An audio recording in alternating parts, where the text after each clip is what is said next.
magaalada Jowharna waxaa lagu qabtay dood cilmiyeed looga hadlayay dejinta siyaasadda bulshada waxaana ka soo qayb galay wasiirro ka socda xukuumadda federaalka Soomaaliya iyo kuwa maamul goboleedka Hirshabelle warkaasi waxa magaalada Jowhar inooga soo diray wariyahana Cabdishakuur Shaasha ugu horeysay in loo sameeyo waa jireen dawladii hore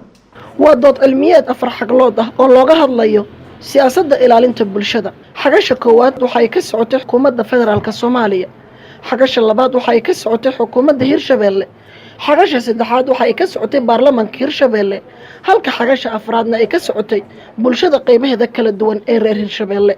dooda ayaana waqti dheer qaadatay qaybta koowaadna xagasha xukuumadda federaalka ayaa soo bandhigtay aragtideeda ku aadan siyaasadda ilaalinta bulshada ilaalinta bulshada waa wax anaga dhan muhiim noo wada ah waa wax muhiim u ah ilaalinta bulshada kuwada maartay dayacan kuwada ugu maartay itaalka daran marka inaan ka shaqeeyno ayaan waxay noo tahay anaga farxad anagu ka fikirayna hadda xaaladda Soomaaliya ay ku sugan tahay laba problem ah jiro oo ugu waaweyn mid waxa waaye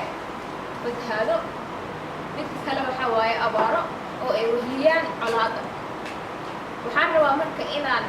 10 daqiiqo aan uga naqaashno 3 su'aalood waa maxay saameynta ay nagu yeesheen abaaraha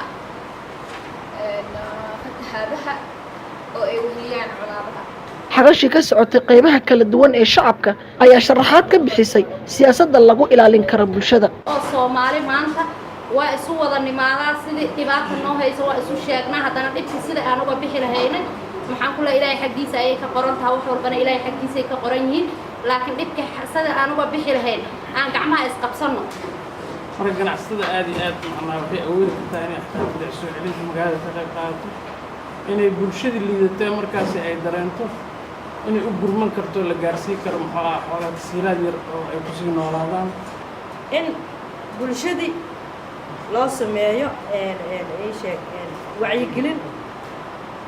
dhinaca ka hortagga markay yimaadaan biyaha waxaa la sameeyaa agab iyo waxna la siiyo WFP iyo qolooyinka kale oo xilliga maartay dalaga oo noo soo go'o raashin markaas noo keenana taas waa sababaysaa masaakiinta la caawiyo haddii uu doonayo macnaha mustaqbalka in dadka dhalinyarada in la kaalmeeyo waxay noqon karaan macnaha dadka soo qaxay oo guryahooda ka soo qaxay ama dagaalaha u soo qaxaano ama abaaraha u soo qaxaano kuwaas oo kaliya waa kuwii la kaalmeynaya waaye waxaan aragnaa hadda maanta markii masaajidda la dhisaayo kale culamo lacag aruuriso dadka masaakiinta markii loo kaalmeynayo culamo lacag aruuriso waa la arkaa laakiin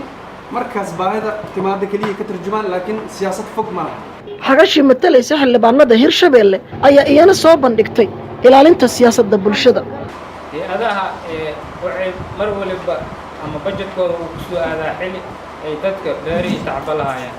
waxaad arkaysaa xilli uu tacabku kala bar jooga in la dhahayo keligaa idin la loqoda marka dadka marka hadda jiracsan iyo dadka muddo ka bacdi u baahan gargaar u baahan labadaas kulliin waxay uga bixi karaan in loo sameeyo skills ay ku shaqeystaan ugu dambeyn xagashi ka socotay golaha wasiirada ee xukuumadda Hirshabelle oo uu hogaaminayay wasiirka shaqada iyo shaqaalaha Hirshabelle Axmed Cabdullaahi Bashiir balse waxaan rabaa inaan wax yar ka soo koobo maxaa ka aadan siyaasadda ilaalinta deegaanka ilaalinta bulshada runtii sidaan wada ognahay bulsho adaan la helin dawladnimo ma jirayso bulsho markii la dhaho rights badan ay u baahan tahay rights kaas waxa loo baahan yahay in la ilaaliyo rights ka waxa kamid ah inay helaan shaqo pillarska waxa kamid ah inay helaan market labor intervention ka inay shaqo helaan caafimaad inay helaan biyo nadiif ah inay helaan waa inaan u ekaano bulsho faraxsan oo ku rajo weyn inay wax qabsato waa ognahay dhibaatooyin badan baa waddanka ka jira soo maray muddo dheer socday hadda waddadii waxaa lagu taagan yahay tilmaamaysay sidii aan u noqon lahayn dawlad siyaasadda badbaadinta bulshada waxa weeye waa siyaasad xaqiiqdii markii loo fiiriyo siyaasadaha kale ka duwan markii laga hadlayo bulshada maxaa yeelay dad meel ku nool sidoodaba waa bulshana waxay u baahan tahay daryeel ayay u baahan tahay saa darteed waxaan leeyahay aad baan ugu faraxsannahay ka wasaarad ahaan cabdishakuur shaasha RTN jawhar